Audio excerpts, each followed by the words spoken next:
Part 12, Asunta. Nagising sa Johnny dahil sa ingay ng kutsara at tasa. Inaantok pang bumangon na siya at sumilip sa kusina. Kanina ka pa ba? Kararating lang. Ani Asunta, saka naupo sa upuang naroon lang din sa kusina habang hinahalong kapeng tinimpla. Kape? Salamat, ako na magtitimpla para sa akin. Humigop ng kape si Asunta habang sinusundan ng tingin ng kaibigan. Ano palang gusto mong ibalita sa akin kagabi? Humihikab na tinaas na Jerome isang kamay bilang senyas na maghintay muna ang dalaga. Pumalatak si Asunta, daig pa niya ang kaibigan. Siya na walang matinong tulog ay nagawang gumigising pa rin ng mas maaga. Gusto ko palang makilala na Tita Daniela. Naringon na Jerome ang kaibigan habang humihigop ng kape at nagtatangon ng antingin dito. Wala kasi siyang maisip na dahilan at gusto siyang makilala ng ina ni Michael. Nakilala niya mga to sa mukha at pangalan dahil lang din sa kwento ng kaibigan. Ikaw ay pakikilala kong boyfriend ko. Para napapasong na ibuga ni John Ray ang kapeng kakahigop lamang. Nakamula agad ang mga matang nakatitig sa dalaga at hindi makapaniwala sa narinig. Seryoso? Teko mambibig ng umiti at saka tumango si Asunta sa kaibigan. Napag-usapan na natin to noon, di ba? Pero wala sa usapang ipakikilala mo ko, pati sa nanay ng lalaking yun. Nakangiting tumayo si Asunta at nilapitan ang kaibigang nakatayo. Ako nang bahala sa acting at sabayan mo lang ako. Paano kung hilingin nilang mag-kiss tayo at ouch! Reklamo niya sa huli at binatukan siya ng dalaga. Sobrang advance mo naman. Napakamot siya sa bato kung saan tumama ang palad ng dalaga bago mupo na rin sa upuang katapatan ng dalagang nakaupo na rin. By the way, maiba tayo. Muli, humigop ng kape si Asunta at seryosong nakinig sa kaibigan. Wala akong tiwala sa kaibigan mong si Ramil. Nangunot ang noo ni Asunta. Why? Tumayo si John Ray at may kinuhang folder. Look at this. Mabilis binuklat ni Asunta ang folder at tiningnan ang laman noon. Nagsalubong agad ang mga kilay niya na makitang larawan. Si Ramil yun at kasama sa larawan ang ina ni Amanda. Pinaimbestigahan niya kasi sa kaibigan ng pamilya ng babae dahil nagduda siya sa pagbubuntis nito. Na makita kong bumasita siya sa bahay nila Amanda, inalam ko kung anong ugnayan nilang dalawa. May kahinahinala ba bukod sa mag-anak sila? Naisip niya na baka coincidence namang lahat, tsaka walang makitang ibang dahilan para isiping may ginagawang hindi maganda si Ramil. May hinala ko ng babaeng bihag nila noon at si Amanda ay iisa. Doon na tuluyang nagising ang kuryosidad ni Asunta at naikuyom ang kamao. Ito ang ilan sa impormasyong nakalap ko tungkol sa record ni Amanda. Mabilis na binasa ni Asunta ang report papers na binigay ni John Ray. Naroon ang mga record na pumunta si Amanda sa Davao at ang date ay same nang nawala si Michael. Pero ang balik nito sa Manila huli kaysa kay Michael. Ang dahilan ng pagkaka-ospital ay dahil sa phobia at hindi umano nakapagsalita kaagad. Nitong nakarang linggo ay ikalawang confine niya sa ospital at nagwala na makumpirmang buntis. Kailangan ko makumpirma ang lahat ng to. Kung totoo ngang siya ang biyan ng gabing yon, then hindi si Michael ang ama na pinagbubuntis niya. Di na nagtanong sa Jerome kung bakit parang sure ang kaibigan sa huli nitong sinabi. Mag-ingat ka, mukhang may ibang tao sa likod ng lahat ng to. Mukhang mas malalim ang pinag-ugatan ng lahat, lalo na't hindi basta aksidente ang nangyari sa inyong dalawa sa nakaraan. Maraming salamat sa pagtulong sa akin sa imbitasyon. Babalik ako mamaya sa bahay ni na Michael, kasama kita. Sure. Biglang na-excite si John Ray. Masaya siya at kahit sa pagpapanggap lang, magkakaroon siya ng papel sa buhay ng babaeng hinahangaan niya. Nagising si Michael na maliwanag ng paligid. Pagkaalala kina Amanda at Asunta, agad siyang bumangon. Nagilamos lang siya at agad nang lumabas ng silid. Good morning po, senyorito. Bati ng katulong kay Michael nang makasalubong sa hallway. Good morning, gising na po ba ang lahat? Ang daddy mo lang po ang gising na at nasa garden. Napatingin si Michael sa pinto na silid na inuukupan nila Amanda. Ang tahimik at mukhang tulog pa ang mga to. Ayaw niyang istorbahin ang tulog ng mga to kahit nagpasa siyang puntahan ng ama sa hardin. Inalok ni Marvin ang kape ang anak matapos batiin ito. Pinamulsa ni Michael ang isang kamay tumanaw sa garahe na abot tingin lang mula sa kinatatayuan. Una niyang napansin wala ang sasakyan ni Asunta. What's wrong? Tanong ni Marvin nang mapansin ang pangunot ng noo ng anak. Nakita niyo po bang umalis si Asunta?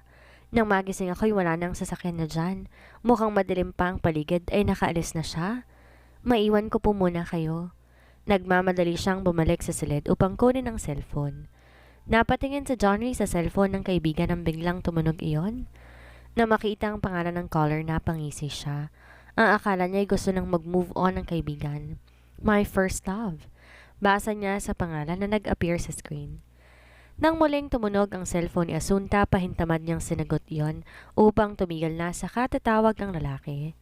Naliligo pa si Asunta. Kung may kailangan kay, nailayo niya sa tenga ang hawak na cellphone nang biglang nawala ang kausap mula sa kabilang linya. Galit na naibato ni Michael ang cellphone sa kama nang marinig ang boses ng isang lalaki. Kung ganon, umalis kagabi si Asunta para makasamang lalaking yon. Sinong tumawag? Tanong ni Asunta habang pinupunasan ng towel ang basang buhok. My first love.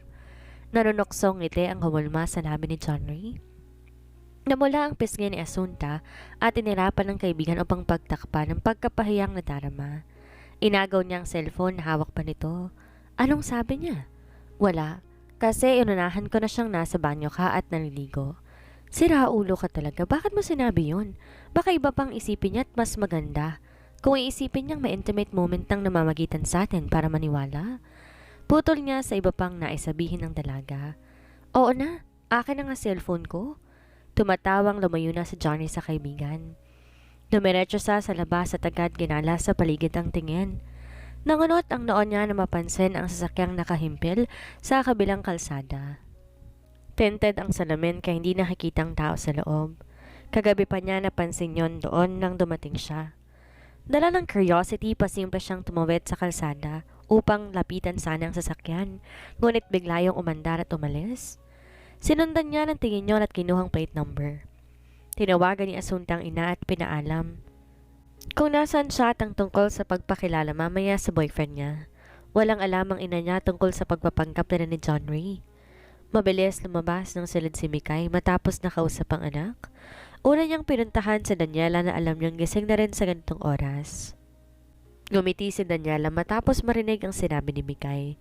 Oo, at gusto niyang makilala ang bagong mahal ni Asunta, pero nalulungkot na naman siya. Ang ibig lang kasing sabihin, wala na talagang pag-asang magkatuluyan ang anak nila ng kaibigan. Pagkalabas ng silid, lalong nasirang araw niya pagkakita sa anak. Galing sa silid nito kasama si Amanda. Good morning, Mom. Bati ni Michael sa ina, ngunit parang di siya nakita o narinig. Mikay, hurry up. At kailangan natin maghanda ng pagkain para sa boyfriend ni Asunta. Biglang sumigla si Daniela at nilampasan ng anak. Pilit nang umiti si Mikay sa binata at nangungusap ang tiyan o nawain lang muna ang ina nito. Napabundong hininga si Michael habang sinusundan ang tingin ng ina. Mukhang iba ang iniisip nito na makita silang magkasama ni Amanda na lumabas sa naturang silid. Nang maalalang sinabi ng ina nagmamadali, sinundan niya ang mga to. Inis na sumunod si Amanda sa binata at parang bigla siyang nakalimutan. Babe! Nagunwari siyang natapilok upang balikan siya nito. Napabugan ng hangin sa bibig si Michael bago inalalayan sa pagbaba ng hagdan ang dalaga. Pinaupo niya sa sala to at nagmamadaling pumunta ng kusina. Mikay, sa tingin mo magugustuhan ni Johnny itong niluluto ko? Tonong excited na tanong ni Daniela sa kaibigan habang naghihiwa ng gulay. Pilit na tumango si Mikay kahit wala namang alam tungkol sa lalaking ipakikilala ng anak sa kanila. Minsan na niyang na-meet ang lalaki dahil sa katrabaho ng anak. Tiyak gwapo din siya, mabait at responsable, kaya nagustuhan siya ni Asunta. Kahit minsan ko lang siyang nakita ay masasabi kong mabait siya at magalang. Kahit magkaibigan lang sila ng anak ko noon, iniingatan niya na si Asunta. Totoong napangiti si Mikay na maalalang pagtatalo ng anak at ng binata. Gusto ng lalaki ito ang magmaneho at ayaw mapagod ang anak niya. Nagpatuloy na sa paglapit si Michael sa dalawang ginang na abala sa ginagawa. Mom, ano pong inihanda niyong pagkain para kay Amanda? Itanong mo sa katulong. Matabang na sagot ni Daniela sa anak. Mom, bakit ang unfair ninyo? Sa lalaki ni Asunta, personal niyong asikaso ang pagkain, pero sa magiging asawa ko, hindi. Reklamo ni Michael sa ina. Gusto mong lagyan ko ng lasa ng pagkain ng babaeng yon? Pagtataray ni Daniela kahit pa marinig ng babaeng tinutukoy. Mom, how could you say that? Apo mo ang pinagbubuntis niya. Di makapaniwalang sumbat ni Michael sa ina. Sa halip na makonsensya, inirapan ni Daniel ang anak. Then ipagluto mo siya nang hindi magutom? Iho, ano bang gustong kainin ng nobya mo at ako na magluluto? Pumagitna na si Mikay at alam niyang hindi pa tatalong kaibigan. Ganito talaga ang ugali ng huli kapag ay sa isang tao. Salamat po tita pero wag na. Ipagluto niyo na lang po ang lalaki ng anak mo at kahiya naman kapag nagutom. Sa labas na lang po kami kakain. Napangiwi si Mikay at parang sakit sa tenga ng mga sinabi ng binata at may diin pa ang bawat kataga. Pagtingin niya sa kaibigan halatang nagpipigal ng tawa dahil napipikon na ang anak nito. Mukhang napagkatawaan pa na galitin ang anak at inggitin. Di rin napigilan ng anak sa pag-alis. Pagbalik sa sala, nagbago ng isip ni Michael. Ang balak na ihatid ang dalaga hindi tinuloy at ayaw magsolo mamaya kaharap ang bisita nila. May niluto ng katulong, halika at kumain ka na muna. Thank you. Masiglang tumayo si Amanda at sumunod sa binata. Dumiretso sila sa hardin at doon nagpahatid ng pagkain. Humigop lamang si Michael ng kape at pinanood ang pagkain ni Amanda. Are you sure na ayaw mong kumain? Tanong ni Amanda sa binata. Busog pa ako. Di na lang siya nangulit pa sa binata. Nakakalungkot ba na walang may gustong saluhan siya sa pagkain? Pero gutom na talaga siya kaya hindi na mag-iinarte pa. Tama lang natapos siyang kumain nang may dumating na lalaki.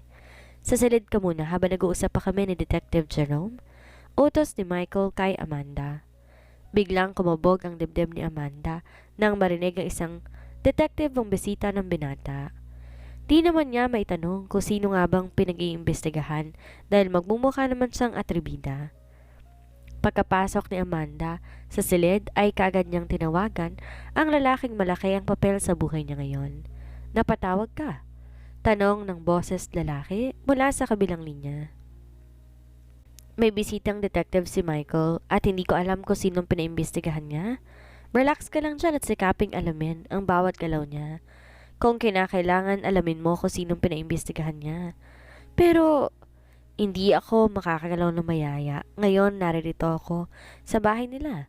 Ayaw rin sa akin ng mama niya. Pagsusumbong ni Amanda. Dinig ni Amanda ang paghinga ng malalim ng kausap mula sa kabilang linya. Alam niyang hindi magtatagal mag-iiba na rin to ng plano. Dapat mawala ang babaeng gusto niya kay Michael upang wala na ibang gugustuhin pa ang kanyang ina kung hindi ako na lamang. Alam ko ang ginagawa ko at wag mo kong pangunahan. Napasimangot si Amanda. Nagtataas ng boses sa kausap.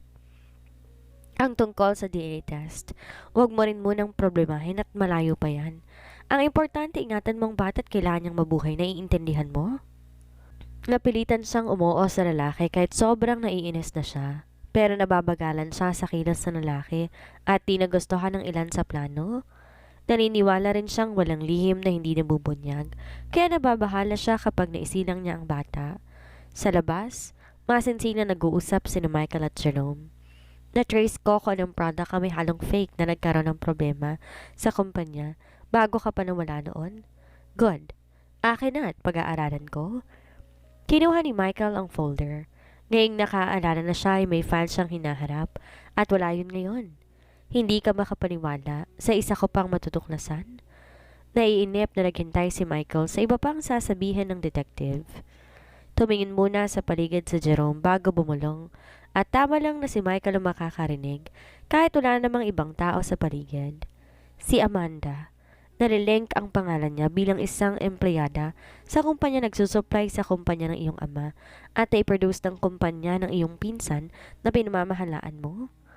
Nagsalubong ang mga kilay ni Michael at hindi natuwa sa narinig. Ayon sa kwento mo, hindi normal ang nangyari sa iyo noon sa Davao after mainom ang juice. Sa tingin ko nga ay may inilagay na gamot na inumin at setup ang nangyari kasama ni Amanda. Planado ang lahat at may kasabwat na nasa loob ng pinamamahalaan mo kaya't nawawala ang importanteng file. Tumalim ang tingin ni Michael sa bahay nila na para nakikita ang taong pinaghihinalaan. How about her family background? Isa pa yan. May nakuha akong larawan ng kanyang ina at kilala natin pareho ang lalaking nasa larawan. Ipinakita ni Jerome ang kuhang larawan na nasa cellphone. Naikuyom ni Michael ang dalawang palad ng mamukhaan ng lalaki. Siyang founder ng isang organization na siyang bumihag sa akin? Tumango si Jerome. Nakapagtataka, hindi ba? Napagkaalaman ko rin relative sila, so bakit nila dinukutan si Amanda at pinagsama kayo? I want you to dig more information about them. Tiimbagang na napatingin muli si Michael sa pinto ng kanilang bahay na para bang nakikita doon ng taong suspects. Napatigil sa pag-uusap ang dalawa na makita. Binuksan ng katulong maliit na pinto sa gate at pumasok ang kaibigan ni Michael. Mabilis nilikom ni Michael ang ilan sa papeles na nakalapag sa lamesa at ibinalik sa folder bago tumayo. Aalis na po ako. Madilim pa rin ang aura ng mukha na tumango si Michael sa detective. Sumunod ang tingin niya rito hanggang sa magsalubong ang landas na Jerome at ng kaibigan. May problema ba at ganyan ang aura ng mukha mo? Pabirong tanong ni Aldrin sa kaibigan. Narigaw ka? Aroganteng tanong din ni Michael. Pumalatak si Aldrin at tinapik sa balikat ng kaibigan bago umupo sa inalisan na lalaking nakasalubong kanina. Alam kong wala kang balak ipakilala sa akin ng babaeng na buntis mo, kaya ako nang pumunta dito. Blankong ekspresyon na tumingin si Michael sa kaibigan. Hindi niya alam kung paanong kumalat ang balitang malapit na siya ikakasal. Dahil buntis na ang babaeng mahal umano niya. Isa pa, gusto ko rin dalawin si Asunta at kumustahin dahil tiyak na apektado siya sa wala siya rito. Hindi niya na pinatapos sa pagsasalita ang kaibigan.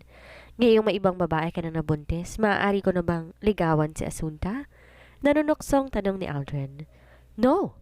Matigas na tura ni Michael sabay tayo mula sa kinaupuan. Natatawang naiiling si Aldrin sa kaibigan. Mabilis na tong sinundan hanggang sa makarating sa malawak na sala. Nariyan ka pala, iho? Nakangiting bati ni Daniela sa kaibigan ng anak na nasa bungad ng pintuan. Tamang-tamang dating mo at parating din ngayon si Asunta at nang makilala mo rin ang boyfriend niya. Gulat na nagpalipat-lipat ng tingin ni Aldrin sa kaibigan at ina nito. Boyfriend? May mahal ng iba si Asunta? Di makapaniwalang tanong niya sa ginang. Hindi ba't sinabi sa'yo na magaling mong kaibigan? Matigas na umiling si Aldrin at nang uusig ang tingin sa kaibigan. Alam nitong totoong may pagtingin siya kay Asunta at naghihintay na mawala ang pagkagusto ng ina nito na maging asawa si Asunta. I told you hindi mo maaaring ligawan si Asunta. Pabaliwalang paliwanag ni Michael sa kainiwan ng kaibigan na nasa bungad pa rin ng pintuan. Pumasok ka muna, iho. Nariyan ang babae na kaibigan mo. Napangiti si Aldrin sa ginang at nasa tining ito ang pagkaayaw sa nobya ng kaibigan niya. Siya nang unang bumati sa babae na makaharap ito. Pilit nang umiti si Amanda sa lalaking bagong dating. Ang galing mong pumili, bro, at ang ganda niya. Hindi ko akalaing ang bilis mo ring makabuo. Nanunokso ang ngiti ni Aldrin sa kaibigan. Hindi ka pa ba aalis? Aroganting tugon ni Michael sa kaibigan. Sa halip ma-offend pa sa lampak na umupo si Aldrin sa pang-isahang sofa. Gusto kong makilala ang lalaking umagaw kay Asunta mula sa akin. Pumalatak sa isipan si Michael. Kung umasta ang kaibigan parang pag-aari nito sa Asunta. Bumalik siya sa hardin kasama na si Amanda at naiinip sa loob. Di naman niya maiwan at walang may gustong kumausap dito. Sumunod din si Aldrin at siyang kinukulit tungkol sa lalaking mahal ngayon ni Asunta. Tahimik na naiinis si Amanda sa kinaupuan at kung mag-uusap ang dalawang lalaki tungkol kay Asunta, parang wala siya sa harapan ng mga ito. Hindi niya rin lubos maisip kung anong meron sa babaeng yon at tatlong lalaki nagkakagusto. Kahit ayaw aminin ni Michael, nababasa niya sa mga mata nito at kilos na may gusto kay Asunta. Kung wala siya, tiyak umamin na to kay Asunta. Di nagtagal narinig ni Michael ang tunog ng motorcycle at pumasok sa nakabukas na gate. Mula sa kinaupuan, tanaw nila ang pagdating nila Asunta at di nagustuhan ni Michael ang nakakita. Halos nakayakap ang lalaki mula sa likuran ni Asunta at ang dalagang nagmamaneho. Nandito na tayo, tama ng yakap. Tinapik pa ni Asunta ang kamay ng kaibigan, nakapulupot sa bewang niya. Nakatawaan niya kasing bilisan ng patakbo ng motor kanina. Sandali at may audience pa tayo at gusto kong higupin kung makatingin. Gustong tampalin ni Asunta ang bibig ng kaibigan at lumapit pa sa tenga niya. Pero nakuha niyang ibig sabihin nito na hindi na muna siya bumaba. Pinunan niya si Johnry at hinintay itong tulungan siya habang nakayoko at binubuksan ang zipper ng suot na jacket. Ngunit laking gulat niya nang may humaltak sa bewang niya at para siyang papel na umangat mula sa pagkakaupo sa motorcycle. Sa takot at gulat napayakap siya sa leeg ng salarin. Mumurahin na sana niyang kaibigan, ngunit naudlot na magsalita ang lalaki. Ilang beses ko bang sasabihin sa'yo na huwag ka nang magmaneho ng motorcycle? Mabilis siyang bumitaw na makilala si Michael at kamuntik pa siyang matumba. Mabuti na lang maagap siya si John Ray. Gamitin mo ang isa kong sasakyan mula ngayon. Pahaklet na inalis ni Michael ang susing nakakabit pa sa motorcycle. Hey! Tangka nga agawin niyang susi sa kamay ng binata, ngunit mabilis itong naibulsa iyon. And you? Turo ni Michael sa lalaking kasama ni Asunta. Bakit hinayaan mo siyang magmaneho sa halip na ikaw? Pare hindi ako pabayang boyfriend at alam ko rin ang capacity niya sa pagmamaneho. Isa pa may sarili akong kotse na maaari niyang gamitin, pero sadyang hindi forte niya ang ganong sasakyan. Matigas na turo ni Johnny at nakakalalaki na ang huli. Nagmamadaling lumapit si Amanda kay Michael at kinawit ang kamay sa braso nito. Babe, anong ginagawa mo? Inalis ni Michael ang kamay ng babaeng nakapulupot sa braso niya. Walang salitang iniwan ng mga to. Tumikim si Aldrin na kanina pa tahimik na nanonood lang sa gulong nangyari. Nahihiyang umiti si Asunta kay Aldrin nang mapansin ito. Nariyan ka pala. Yes. Inintay talaga kita at gustong makilalang boyfriend mo. Tumingin si Aldrin sa lalaking kasama ng dalaga. John Ray, pare. Pakilala nito sa sarili. Nakangiting tinanggap ni Aldrin ang pakikipagkamay ng lalaki. Nice to meet you, pare. Hindi ko akalaing meron ng ibang mahal itong babaeng gusto kong ligawan at ikaw pala yon.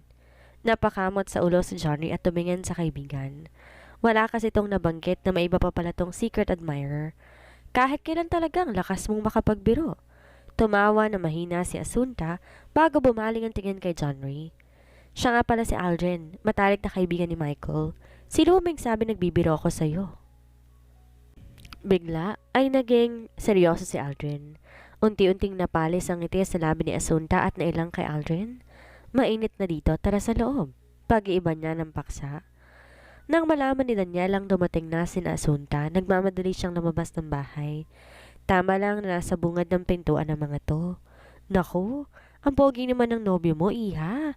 Muli, napakaabot si Johnny sa batok, kahit di naman makati iyon. Parang over yatang pagtanggap sa kanya ng ginang sa pamamahay nito. Huwag kang mahiya sa akin, iho. Ang mahal ni Asunta, mahal ko na rin. Hinila ni Daniela sa kamay ang binata papasok sa loob. Mom, hindi mo pa siya kilalang lubusan at ngayon mo lang siya nakilala para umakto ng ganyan? Iritableng sita ni Michael sa ina. Nilingon ni Daniela ang anak at nirapan to. Huwag mong pansinin ang anak ko, mukhang siyang naglilihi dahil buntis ang babae niya. Nilakasan pa niya ang tinig upang malinaw na marinig ng anak ang sinabi niya. Mom, di makapaniwalang sita muli ni Michael sa ina. Alika sa dining room at handa ng pagkain ako mismo naghanda. Hinila muli ni Daniela sa kamay ang binata. Tahimik na sumunod si Asunta sa ginang. Nagtataka siya at biglang mukhang masigla na ang ginang at tuwang-tuwa sa kasama niya. Nakonsensya tuloy siya ngayon. Kapag nalaman ng ginang na nagpapanggap lang sila ni Johnny, tiyak, madidisappoint ito sa kanya. Let's go! Inawakan na rin ni Michael sa kamay si Amanda at dinala sa hapagkainan. Aldrin, halika. At dito ka na rin mag-lunch?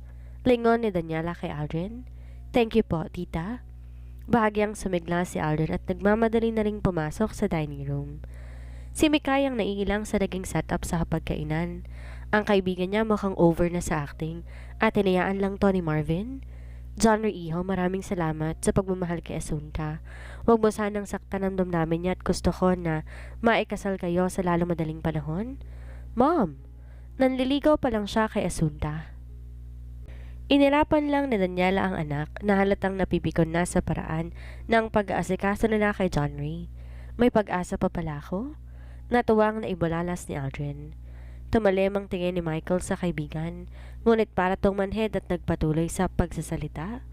Tita, may pag-asa pa pala ako kay Asunta?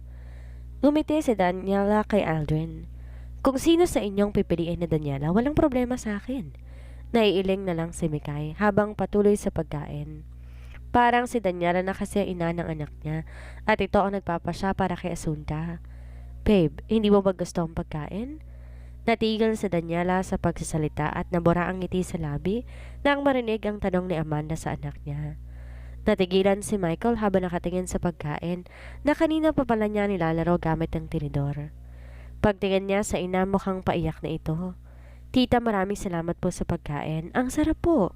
Pwede po ba ako mag-uwi sa apartment ko? Ani John Ray. Ginitian ni Asuntang kaibigan dahil binasag nito ang biglang namumuong tensyon sa paligid. Kahit ang mukha tong patay gutom, napangiti siya rito at nagpapasalamat ang tingin na ipinukol dito. Napahigpit ang hawak ni Michael sa tinidor at sinamaan ng tingin si Amanda. Kumain ka na lang at huwag akong papansinin. Napahiyang nagyoko ng ulo si Amanda. Di niya alam bakit biglang nagalit sa kanyang binata at napahiya pa siya sa mga naroon. Lahat ng luto ni Mommy masarap. Sadyang nawalan lang ako ng ganang kumain. Dugtong pa ni Michael at ayaw niyang sumama ng tuluyan ang loob ng ina. Michael, nag-a-adjust pa ang nobya mo sa pamina mo kaya't walang ibang pakahulugan ang tanong niya. Pagmamagandang loob na pinagtanggol ni Aldrin kay Amanda. Tumikim si Marvin para tapusin ang tensyon sa paligid. Tapusin na natin ang pagkain bago mag-usap-usap. Natahimik ang lahat at halos pati kutsara at tinidor. Di marinig ang paglapat sa bawat plato. Johnny, try mo rin tong luto ni Mama. Pinagsandok ni Asunta ng ulam ang kaibigan. Gusto lamang niyang basagin ang katahimikan sa paligid, ngunit nagdulot lamang ng panibagong sigalot. Biglang tumayo si Michael at walang salita, umalis ng hapagkainan. Matapos kumain, naunang umalis si Michael sa dining room. Hanggang saan kaya ang gagawing pagpapanggap ni Asunta at Johnny sa di umano'y relasyon nila? Ano kaya iba pang malalaman ni Michael tungkol kay Amanda? At bakit kaya tila apektado si Michael sa nangyayari kay Asunta at Johnny? Yan ang ating aalamin sa susunod nating kabanata.